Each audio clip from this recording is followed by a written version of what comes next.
just at Mar-a-Lago. I'm driving home from Mar-a-Lago. Oh, how long of a drive do you have from there? It's about probably 16 hours, about 2 8-hour drives. It's not too bad. That's not too bad. 8 hours. I don't want to do that, Mike. That's terrible. We used to do 12-hour drives in high school for like a weekend of kayaking. So it's pretty beat. And it's 95, which is a really easy drive. It's Okay. big wides, flat, straight, easy.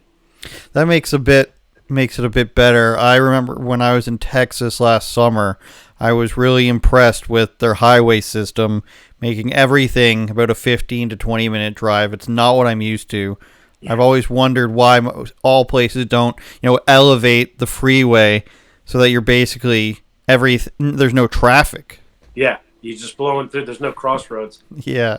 Yeah. Yeah, I'm glad that you're able to speak to me. There's a lot of things going on that I think you would have a lot of expertise in.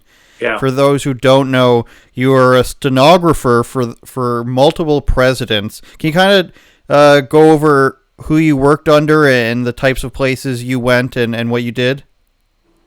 I started as a stenographer for the White House press office in 2002. And I worked for about 6 years for Bush and Cheney. And in that year, mostly I was assigned to the vice president. So I traveled with Cheney, but only overseas. They had a system where they sort of sent stuff back into the office for me, and I did a lot of stuff in the White House. And I also did a lot of stuff with Condoleezza Rice. Back then was the rollout for the war on terror, so that was her big duty. So I was really busy with her too. And then I left for a few years and then came back in 2010 and worked for Obama Biden. I was experienced at the job. Basically, what we had to do was walk around the White House with a recorder and a microphone, record anything the president, vice president said to the press secretary. So when the press secretary does the press briefing, so there was a team of us, a group of us, somebody from our office was in there recording it, and then we type a transcript of it for the official transcript. And then I worked 1 year with President Trump. So I was a contractor when I started. We got federalized in 2014 by Obama. I was a federal employee in 2018. And frankly, I got cancel cultured. I was a pro-Trump person surrounded by people who didn't like Trump. In that office, they liked Obama. They were all Obama people. And they got held over. It was a, civil service job. So it wasn't a, get rid of everybody job. And there's some of them are still there. So, I started writing books. That was really opened a door for me. And the book writing has been really good. The first question that comes to mind is, did you notice a difference in how politics was being conducted as they got closer to the Trump years?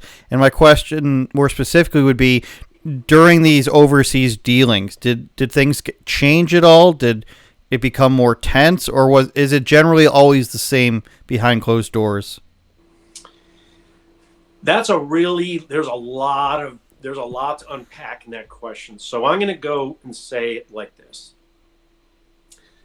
For most of my time there, right up from every year I worked there, 2002 through 2018, everything appeared to be the way it should have been on the surface that I saw between the press, between the White House. It was, there was some conflict, but it was sort of built into the system. Competition between press activities and the, White House sort of messaging. And then Trump came in, and the aggressive level of the press just went off the charts. I'd never seen anything like it for 1 year. And then it permeated into everyone that liked Trump, whether you were in the White House like I was, or you were in D.C., or you were a Trump supporter out there, or you were working for Trump. I mean, the targeting was intense. And what happened was I left and I got a hold of the Hunter Biden laptop in 2021 from Garrett Siegler at Marco Polo. And when I started to see what was really going on by looking into the email traffic, because I had traveled with Joe Biden to Ukraine, to China, to Russia. And I had sort of written a book it came out in 2019, it actually came out in the spring of 2020, just kind of the surface of, Joe Biden's not really capable of being president, don't trust him. It came out right when the shutdowns hit. No one looked at news for any reason except COVID for about 8 months. I was on TV and Fox in September of 2020 on Laura Ingram's show, and we were talking about how Biden was physically unable to be president. I said he was a shell of his former self. I could tell that then. So she had me on her show. It made a little bit of news. CNN didn't run it. Jake Tapper didn't run it. The rest of the White House briefing room pretended Joe Biden was capable, but he wasn't. We know that now, but they covered it up for him. So that's what became obvious over the course of the release of the truth that started coming out about what was really going on in the White House. And then using that laptop, I started digging into what Joe Biden did. So I wrote a book called The Case to Impeach and Imprison Joe Biden. Joe Biden's a criminal, and there's evidence in there. And I tried to present that evidence to the grand jury that was investigating Hunter, and they wouldn't take it. They physically denied my desire to be a witness, rebuffed me every time I tried to contact him. And then I dug a little deeper a year ago, and in the process of sort of figuring out what was really going on in the Biden White House. What happened was Alex Jones, I was on his show a little bit talking about the case to impeach book. And I watched his show, and he had this segment where he was like talking about this overwhelming sense of evil. Like our country's facing this overwhelming sense of evil. And I was like, what's the most evil thing that happened in the White House? And it was the very close relationship between Cardinal Theodore McCarrick and Joe Biden, because Cardinal Theodore McCarrick was a really bad person. He was a rapist of altar boys and seminarians throughout his career, and the Vatican ignored it, and they moved him up the ladder, and he became the Irish Catholic darling of the Washington elites. If you were a Democrat, you loved McCarrick, and Biden was one of those. And I was like, well, let's look into what McCarrick did in the White House. I looked at the White House visitor logs, and poof, it was like shocking how much access he had. And then I started, like I had done with the Hunter Biden laptop, I started digging into the time periods when he was there, and that's where the real evil came out. So the book I just came out with about a month and a half ago is An Almost Insurmountable Evil, how the deep state, how Obama's deep state defiled the Catholic Church and executed the Wuhan pandemic. I want to ask you with all of that. Yeah. I want to start with, when you start coming out with these things, do you start, you said you were canceled, do you start facing smears? Do you start facing threats? Because obviously you're involving the Catholic Church, who doesn't like to be criticized. You're involving the Bidens, who don't like to be criticized. Was there anything that, did anybody present you with any threats or anything like that? No, I mean, people say you should be careful and watch your back. I don't worry about it. I mean, one of the things I say in the book is I really feel like I'm not digging into this. I kind of find it. It finds me. These facts find me. I was a witness to it. So, and it's all open source. It's what they call open source, OSINT, open source intelligence. So that means that I wasn't like, while I'm kind of a whistleblower, I'm not like a conspiracy person who was involved in it, who then gets, the black mark from the fellow pirates, and they come and try to kill him in the off camera. So that I don't fear that. But what does happen is they squash my access. There's a lot of censorship. There's a lot of it's hard to get the word out. I get suppressed on social media and everything. I read a Substack, Midnight in the Laptop of Good and Evil. That's where I get a lot of my ability to get the word out. And then my books, now that I've got a publisher, Post Hill Press, Bombardier Books by Post Hill Press. So they're published, they're on Amazon. And with a publisher, I get a lot more reach now than I used to. And I was just at Mar-a-Lago. I was down there with Catholics for Catholics.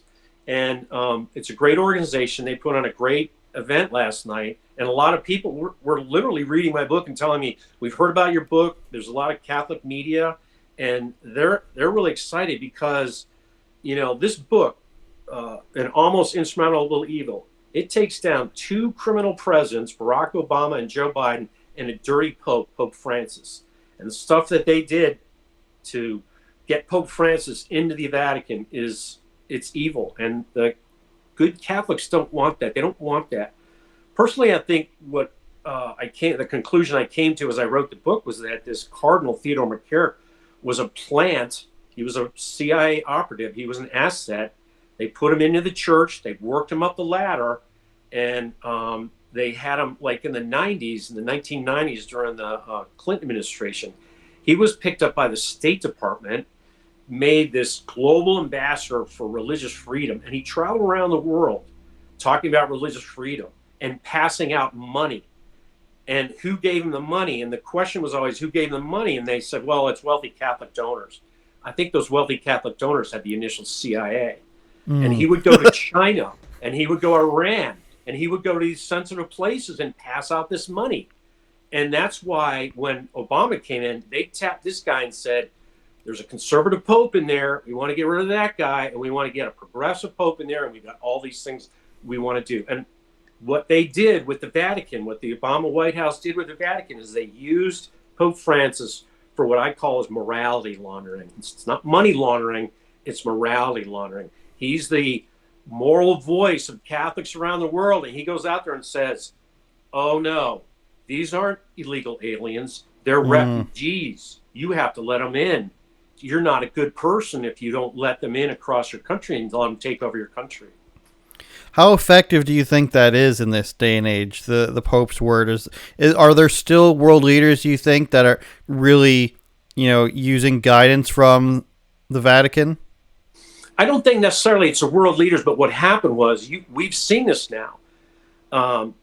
USAID funded and a lot of other government entities, Health and Human Services, the State Department, funded the U.S. Conference of Catholic Bishops, like $3.5 billion over the last, 4 or 5 years, mostly during the Biden years, to bring in all these illegal aliens and then to service them when they're here. I mean, Elon Musk is talking about that all the time. They're just luring people in and giving them money to stay here.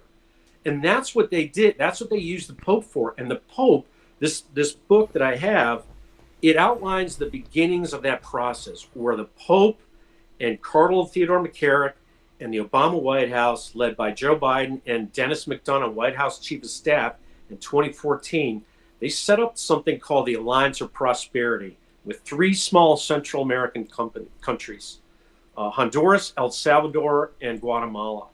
Well, Honduras at the time, the president had been installed, was a U.S.-backed installation. He was drug smuggling. He was aligned with the Sinaloa cartel. They knew it. And he came to the White House to visit them in the summer of 2014 because what was happening? There was a huge invasion of unaccompanied minors. It was a crisis. And all these kids were showing up. 60,000 kids showed up that summer. And so they had to set up something. Joe Biden came up with the idea of calling it the Alliance for Prosperity. They gave $1.5 billion to Honduras, Guatemala, and El Salvador. Honduras, the guy was smuggling drugs, cocaine in the United States by the ton with his brother. And they were involved in human trafficking. And they put the U.S. Conference of Catholic Bishops and Catholic Relief Services in line with cartels. This was Pope Francis, Theodore McCarrick, knowingly tying the Catholic Church into working with the cartel devils. That's not what Catholics want. But they did it all secretly. No one knew. They said, oh, it's refugees. And people around the world, they're looking at, it wasn't just in America, they started doing refugees in Europe too. So this whole thing came out of the Vatican and, the Catholic influenced countries in Europe, Italy, France, Germany, Spain, they suffered huge influxes of illegal immigration, all because the Pope was like, look, they're refugees. We have to have them here. Yeah, I definitely remember the Vatican making a big push for that and saying it's on Catholic for you to not want to help these people. Now I want to go back to the Hunter Biden laptop and work our way up to now. Did you physically have the laptop or just access to the files? I had a copy of it. I had a copy of the actual laptop from Garrett Ziegler, and I So looked at that for a while. And then what happened was he took all the email. I just looked at the emails. I didn't want to look at the goopy. It's really ugly. The selfie porn that Hunter Biden did was just humanizing. I didn't want anyone. I stayed away from that. But the emails is where I found the traction that I needed, because I knew when we went to Ukraine was April 2014, and I started looking in the April timeframe of these emails, and there was all this evidence that Joe and Hunter were in a kickback scheme with Burisma, and that's what happened. who were the? It was Lindsey Graham, and who else went over there in 2014? McCain. Yeah, McCain. exactly. And I remember there's video, right, of them meeting with I forget whom in Ukraine, saying we are going to back you no matter what, and that's 10 years later, 11 years later, that's still happening. What was the goal there as you see it? Conjecture, opinion, Your Honor, everything legally we have to say. What do you think was the goal? Was it just constant funneling of money? Is there some sort of, kickbacks happening? Was it, I have had this half serious theory where it's going to be the getaway for all the criminals to go once they start getting caught. Now they have this this autocratic utopia in Ukraine. What's the goal there with installing a government, which people have said with Zelensky, and then getting them into an ongoing war? What's the goal there from the powers that be? So Biden Biden was behind a lot of this. And, if you read my Almost Insurmountable Evil book, you'll see that I put Biden, I indicated he was more the puppet master than the puppet in the relationship between him and Obama. Obama came in and he was kind of a young, new senator, very telegenic, really popular. But when it came to really knowing how to get things done, he had to fall back on Biden all the time. And Biden loved doing that because he wanted to be the next president. He wanted to get ahead of Hillary Clinton in 2016. And the only reason he didn't was because his son died. Beau Biden died in 2015. So he kind of had to step back from the aggressive politicking it would have taken him.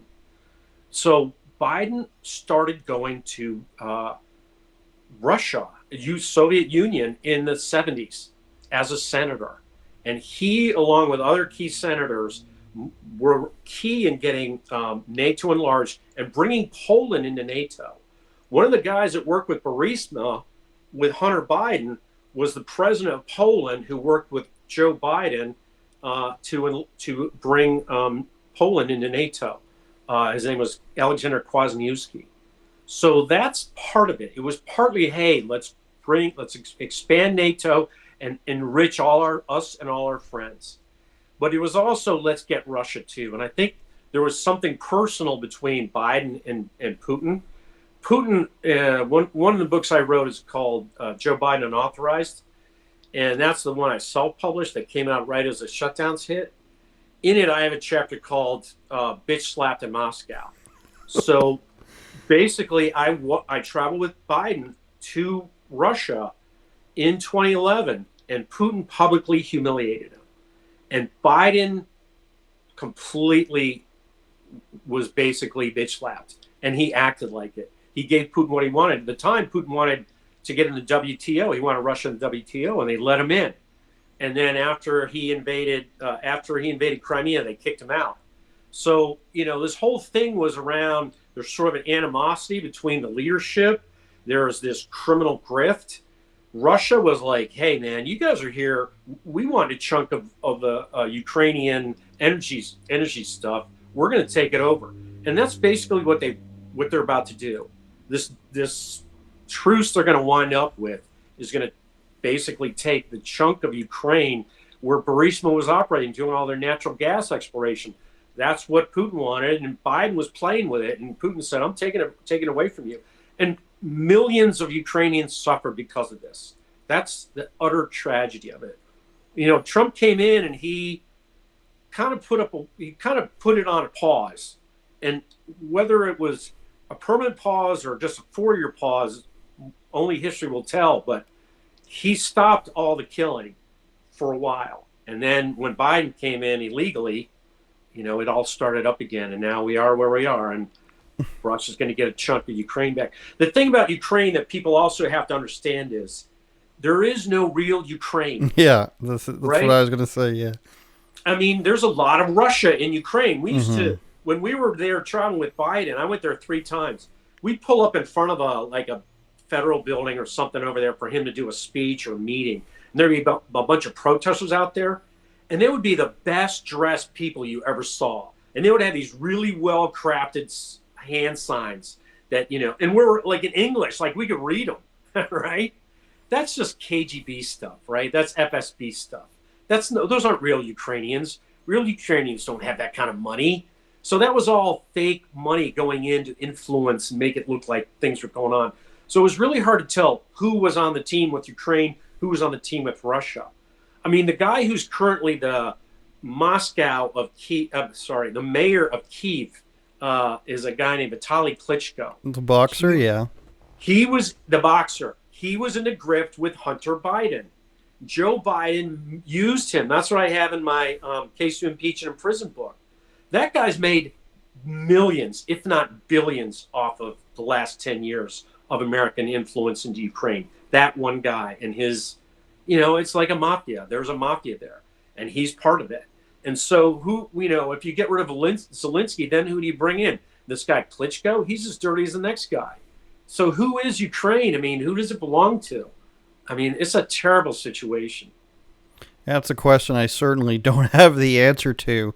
You're traveling around with Air Force One and Air Force Two all these years. What is sort of the go-to story you'll tell people that something you like typed out or something you recorded that you're like, I can prove this to you if I really wanted to? What's sort of like the craziest thing you tell people you witnessed in your on duty?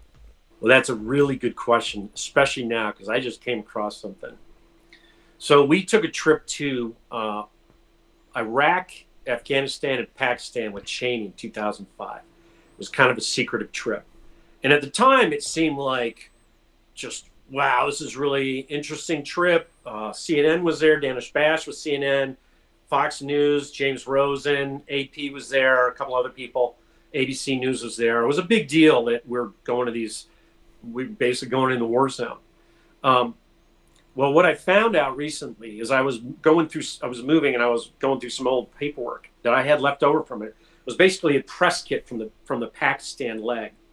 Well, when we were in Pakistan, Cheney went to a meeting with then President Musharraf, who was kind of a CIA-backed American guy in charge of Pakistan.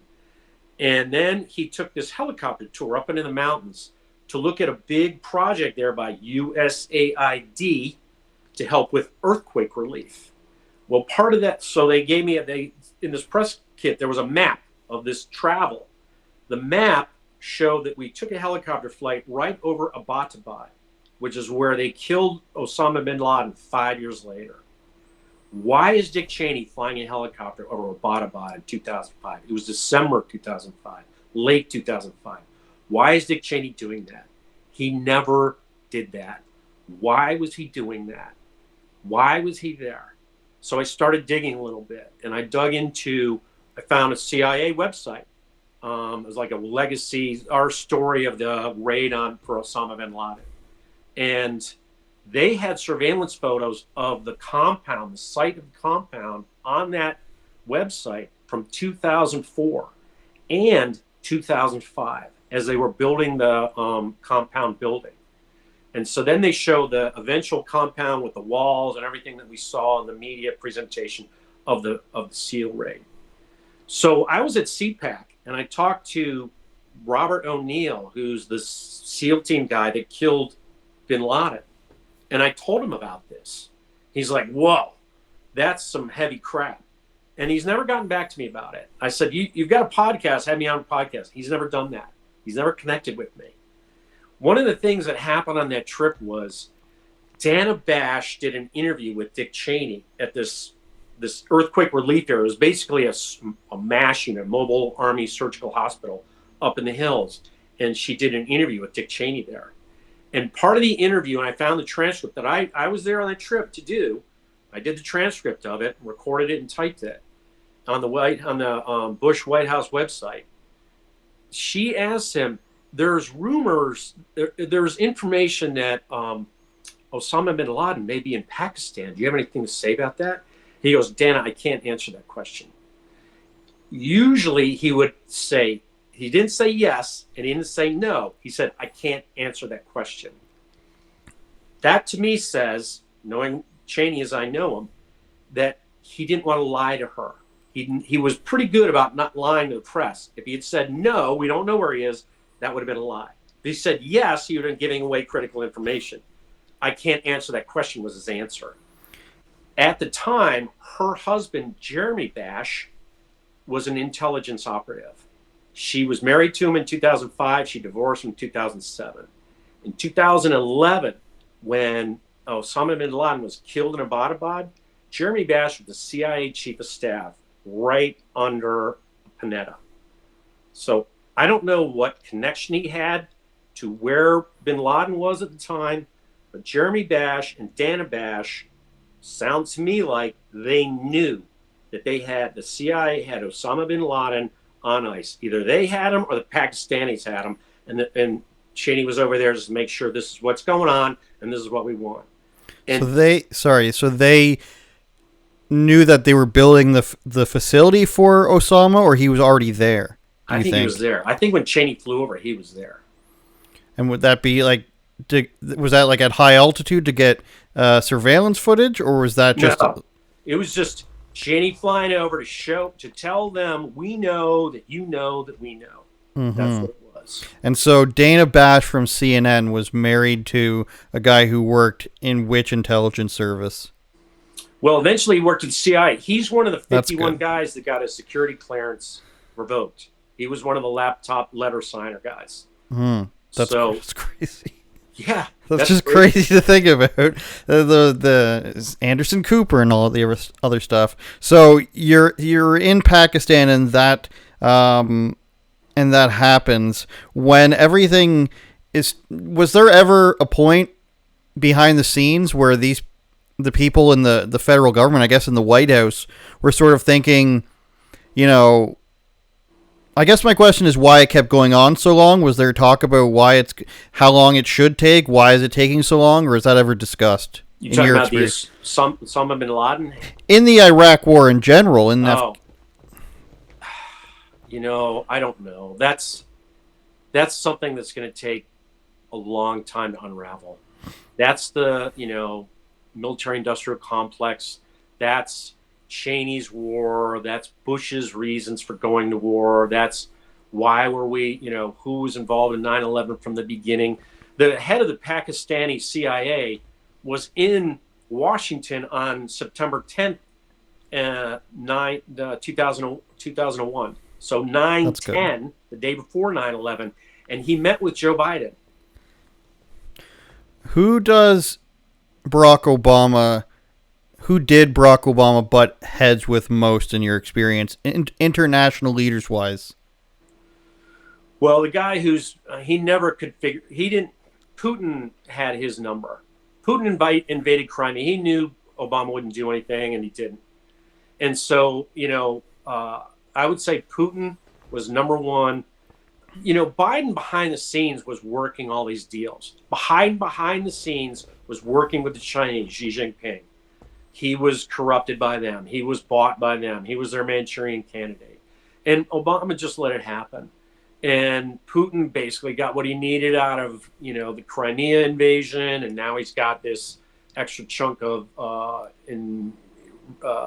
energy assets there. And so who else? Turkey. Actually, the one leader that Obama had the worst time with was Benjamin Netanyahu. He could never get that guy.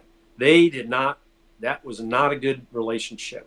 So that was the guy that Obama never figured out. And Biden always tried to smooth it out. But you look at what happened between Israel and Biden over the last 4 years, and it's just been an absolute disaster for Biden and kind of for Israel. But Israel is coming out more powerfully than they ever have. So it's almost like once Biden came in and Benjamin Netanyahu realized that Biden was out to lunch, he just didn't have any restraints on him and did basically what he needed to do to get, the Middle East set up the way he wanted. They took out a lot of bad guys over the last 2 years. Why didn't Obama and Netanyahu get along? Did Obama not have the same view for the Middle East as Israel did? I think there's a pro-Israel deep state and there's an anti-Israel deep state, and I think Obama's in the anti-Israel deep state, and Trump is definitely pro-Israel deep state, and Bush. I always thought they were pro-Israel deep state. I don't know anymore. I couldn't tell you. I don't know what was going on with Bush and Cheney and their foreign policy. Looking back, I mean, it seemed cut and dry at the time, but now it just. The deep state, the CIA infiltration of our culture during the last 20 years has been shocking. And I think a lot of that comes out in my book, Almost Insurmountable Evil. That was the COVID pandemic. The pandemic was a CIA op that Biden benefited from, Xi benefited from, and the world suffered from. And so, they got to get to the bottom of that one, too. Yeah, I'm trying to think of what to say about that. Yeah, more than a little bit. A lot of these things, like even the Trump assassination attempts, that's already out of the Overton window has already shifted away from that, and it's only been a few months. I wanted to ask you about something I had written down to ask you about was the Autopen thing. That's big news right now. Right. Now, I read through a friend of mine, Joe McKinnon's writing, that this has been used by Obama, Biden, and Trump. So, I'm of the thought that I don't think it should be allowed. I think they can probably, you tell me, could they probably get something faxed to them for them to sign it anywhere? What is the reason behind this truly? And then I want to ask you about like the legitimacy of it. So Autopens are used pretty commonly in DC by congressional staffers, by White House people for like general stuff. I mean, I don't know if people ever autopenned. I don't know if presidents ever personally signed all the pardons that they had to sign, because there'd be like 1,000 of them. Okay. So I don't know if they all signed all those. So, and they were never really, it was never a ceremony of signing pardons. As always, they just sort of announced a big list. Here's a list. They were pardoned. So I think auto penning is a big thing. One of the names that came up recently on Twitter that really struck me was Neera Tanden. I'm not sure. It's an ex-Twitter report that she was in the staff secretary's office. I'm not able to confirm that as I'm sitting here. I haven't looked into it, but she would be the person I would say was probably it. When her name came up, I was like, if she was in the staff secretary's office, that's where all the White House paper comes from. Staff secretary puts together the paper that has to be signed. They're like the official sort of office manager, and they put the paper out. If she was in that office, and she, in the Biden years when I worked there, she was always highlighted by him as being this super aggressive, very progressive operative that he always had high praise for. Well, she came into his White House knowing that he was debilitated. Would she be the kind of person who would take advantage of that? I think she would. I think there's legitimate reasons to question some of the auto pens. If she was behind it and there were things done that he didn't know about that she wanted done, she would have done that. I think she would have. That's my opinion. So do you think then, so the Heritage Foundation, I believe it was, did this analysis where the executive orders of Biden going out of office were done by an auto pen. In your experience, do you know or do you think that past presidents were using the auto pen for executive orders? Or sorry, you said no for the pardons, that they would usually use it for that. So is there any, do you think, just straight up, do you think that that's what they did, that Biden was, not coherent enough to do this anymore, so they put up a bunch of names of people they wanted pardoned? I think the whole J6 committee and then Fauci and the family members, that's the claim, right? So do you think that's possible? Well, I think Joe Biden was cognizant enough to have been asked, all right, this is what we're we're going to do these for our pardons. And he would have probably been cognizant enough to say, yeah, that's good. And then they would have auto-penned him. And I think that's kind of standard operation. That's just my opinion. I don't know. I've never been in the staff secretary's office, but I'm pretty sure I know that there are congressional offices, they use the auto-pen all the time, the chief of staff will use the auto-pen to get their boss's signature on something if the boss isn't around, because they know the boss would do it anyway, and it saves him time. They're just trying to be efficient. So, the question is, what was the intent, and was Biden aware of the intent, and was he, cognizant of what he was doing? That's the question. And, I think we'll see. I mean, are you going to invalidate these? I don't know. To me, that's going to be a tough climb. You mentioned the White House visitor logs.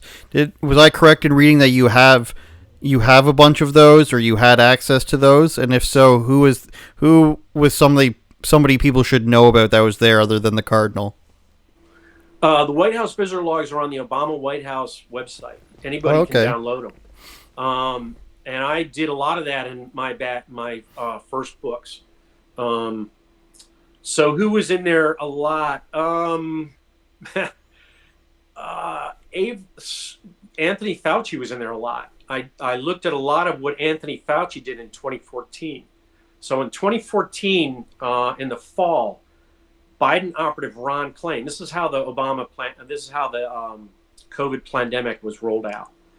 After Ebola kicks off, and I give a pretty good explanation of how Joe Biden, how closely entwined with the Ebola outbreak, Joe Biden and Hunter Biden were with an investment they had in a company called Metabiota. So then Ebola comes to the United States and the country freaks out. Well, I thought the Ebola outbreak in Africa and it coming to America became basically a dry run for what COVID did. Because what Biden did was he put his top operative, Ron Klain, in charge of it as the Ebola czar. And what did Ron Klain do that's in the White House video logs? He started having meetings in the Situation Room with Fauci and a whole bunch of other people who were later involved in the COVID rollout. And why were they in the Situation Room? They were in the Situation Room because they can talk to other national intelligence agencies secretly and securely. So who were they talking to? One of the investors in Metabiota that reached out in 2014 was In-Q-Tel. In-Q-Tel is part of the CIA. They're the venture capital arm of the CIA. So Hunter Biden's investing in this Metabiota company, and the CIA is interested in investing in it. And Anthony Fauci is going into the Situation Room and talking to Ron Klain. And that's what's in the visitor logs. So it was right around that time you think that's pretty far in advance, wouldn't you say? Or is that how you think that goes? So what happened was, this is 2014. So in the fall, Obama goes to China and he has this agreement with Xi Jinping. It's called we're going to collaborate on infectious diseases. Got very little reporting back here then or since, but there's a White House document. We're going to collaborate on infectious diseases. And then they went to USAID and they got $200 billion to fund something called Predict2. Predict2 was a group of people, Metabiota being one of them, EcoHealth Alliance and the Wuhan Institute of Virology, are going around China and digging up viruses from bats. And they're digging this up from 2011 on.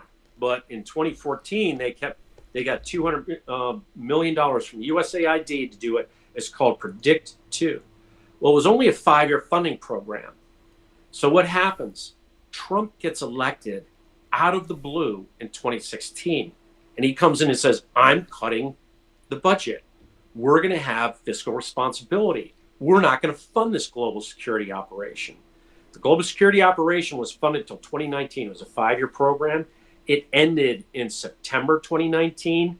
That's when COVID was rolled out. And it wasn't a lab leak. I think it was an intentional release because they had their budgets cut. And they're like, look, we're going to let this thing come out and we're going to have a crisis. and they're going to pay us trillions of dollars to fix it, and that's exactly what happened. Who's they in that instance that wants it to get released? The Wuhan lab or the NIH, or who are you referring to? Deep Health. So that would be, what Bobby Kennedy's been put in place to fix. Fauci, Klain, NIH, CDC. These are all the people who are involved in these Situation Room meetings in 2014. The people, Bill Gates was part of it with his RNA, DNA vaccines. So all this is part of it. And they had the World Economic Forum had like a lot of contacts helping this program along. So, this was the Deep Health that Bobby Kennedy's talking about trying to fix. They get and the CIA was part of it too. The CIA was investing in this metabiota back then. Under, Pompeo came in and he publicly invested in QTEL funds in metabiota in 2017 as in his 1 year as CIA director. So it wasn't just Democrats. There was a lot of rhinos on this thing too. Pompeo was Secretary of State. Secretary of State is marginally in control of USAID funds throughout that time. He knew what was going on with USAID and this Predict 2 as the Wuhan thing rolled out. And he's standing there looking over Trump's shoulder as Trump's trying to explain what this COVID thing was. And, Pompeo's kind of, in my mind, my opinion, I think he's somewhat complicit. When you look back throughout your years of experience, because you mentioned Trump coming out of nowhere, and it makes me think, a lot of the times I wonder if there was worry about certain people or certain things behind the scenes in the way that Trump really worried the deep state and the perpetual swamp, if you want to call it that. Was there anything behind the scenes that these administrations were really worried about getting out of control in terms of people, really starting to figure out what was going on with the government? And I'll preface it with like the contents of the Hunter Biden laptop, right, or the Podesta emails, where you sort of see the layer pulled back, right, of what's really going on. Was there anything you can recall that they were worried about, really freaking out the general public? Well, they didn't think Trump was going to win. And the thing was, Trump, so I'd worked in the White House on presidential campaigns, 2004 for Bush, 2012 for Obama. And Trump went where no one else had ever gone. He met the voters where they lived, and he started building momentum. And Hillary Clinton was a lousy campaigner in 2016. She never went to Wisconsin. She lost Wisconsin. She never went to Michigan. She lost Michigan. When did they start panicking? They started panicking in late October. They started there, and there was actually something I wrote about in the Joe Biden Unauthorized book.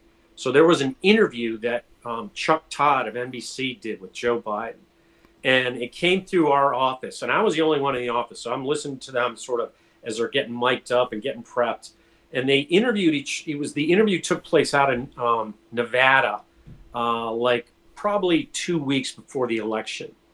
And Chuck Todd, as they're miking him up, goes to Joe Biden. He goes, Trump's got an almost double-digit lead. He said, we polled the northeastern counties in Pennsylvania. Trump's up by almost double digits there. What's going on? And this is before the interview is on. And Biden goes, oh, we've got the 5 collar counties of Philadelphia. They'll be fine. She's going to win. But the panic hit right then and there. So during the interview on the air, he asked him that question, and Biden gave a different answer. And I talk about that in that book. Well, that was when the alarm bells went off, because Joe Biden started doing all these extra. He was in Pennsylvania a lot. He started going to Philadelphia and all around Philadelphia for like the next 2 weeks. It didn't help. And they sent Obama to Michigan. It didn't help. That's when the alarm bells went off. And it didn't go off just with the White House. It went off at NBC.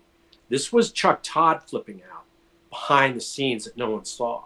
So this is the deep media, complicit media, telling the White House, hey, man, you guys got a problem. And that's when it started. Trump comes in, And I mean, the book I wrote about Joe Biden, I wrote a book about being in the White House on election day and working for Joe Biden and having to watch Trump. And all I could do was watch Trump's rallies. He did 7 that day, 7 rallies in one day. He like worked till 2 in the morning until he finally wrapped up. 2 in the morning on election day. It was an unheard of performance, and he won, and they couldn't believe it. And so 2024, this past year, this is where we voted ourselves past the almost insurmountable evil. We got past the evil because they thought if they had all this money, they raised all this money, and he couldn't raise money. We've got television commercials that are going to bury him, bury the Republican candidates. It didn't work. The campaign didn't take place on television like it had in the past. It took place in the internet, and he won it. And it took place and he won it because he almost got assassinated twice. And the whole country is watching this unfold on Elon Musk's X platform like never before. So the Overton window was open in a way that they couldn't control it, and now it's bursting open with all this Doge stuff. So they were never worried about anything like the way they panicked about Trump in the dying hours. There is what you're saying. Yeah, they knew they had the October surprise. They knew they had the Hollywood access tape lined up. That was lined up, ready to come out. They thought that was going to stop him, and it didn't stop him. They had never seen the MAGA movement come out like that before because no candidate had ever gone to people in these places before like Trump had. Trump went to the town of Gettysburg, Pennsylvania. He saw 3,000 people in the rally he did there. Half the people there were from Maryland, which is a blue state that's never going to vote for him. But he went there. And if he got 500 people from that rally to vote for him that had never voted for a Republican before, he only won Pennsylvania by 10,000 votes. That's a big chunk of that 10,000. And so, that's how he won. He did that over and over. And they couldn't, it didn't figure into their calculations. They were like a computer program that was written in the 70s, and he was running AI in the 2000s. And, they were overwhelmed by his technical expertise. Did there, like the control that the media had over the population and to another extent the government, did that ever bother you? Did you ever see something where you're just like, well, that's obviously untrue, before everybody else started to notice that? Because I feel like I'm sure tons of people that worked in the government or in the media noticed it, many for decades before that. But was there ever a time where you're just like thinking to yourself, just like, if only people knew what really went on? Yeah. Oh, like every day. That's what we did as stenographers. I mean, I literally stood in the gap between what the media reported and what I heard the White House people say. And then I'd read the media reports and go, that's not what happened in that interview. And so, it was just, to me, for a long time, it was just, it's just the media being, kind of media. But now we find out they were paid to do that by USAID funding. The Associated Press they've lost their credibility with me. Reuters lost their credibility with me. I was never a big fan of CNN. Now they're done. NBC, all these legacy media guys, they're done. And so that's when I started writing these books. I was like, you know what? These guys didn't report it right. I mean, in 2000, the first book I wrote was a book called 15 Years of Deplorable, White House Memoir. And I wrote it because at the time, Trump was getting impeached for this, phone call that he made. And I was like, that's BS. Because I'd been to Ukraine with Joe Biden. I knew there was some corruption there. We didn't know about the Hunter Biden laptop then, but the FBI did. And so by the time that laptop story finally came out, it was a little too late to really change the outcome of the election. But that whole election was so rigged, it was disgusting. And that's what I talk about in that Almost Insurmountable Evil book is they used the pandemic to rig the election. They used the Pope to do this morality laundering. And the Pope in April of 2020, so the whole world gets shut down or they're worried or they're afraid. The The Pope closes the Catholic Church for religious services for the first time in 500 years. They hadn't closed Catholic Church for public services in any war or anything, going back to the Black Death of Shakespeare's time, 1500 England, like 1590, 1609, that era. So that's just shocking to me. And, everybody just sort of like, oh, yeah, it's terrible. The Pope says it's bad. We got to stay home. And it destroyed the Catholic Church. Catholics said, you know what? We don't have to go to church anymore. The Pope said we don't have to. They haven't returned in large part. And, I mean, if you're looking at if somebody wanted to put together a program to destroy the Catholic Church, that's how you do it.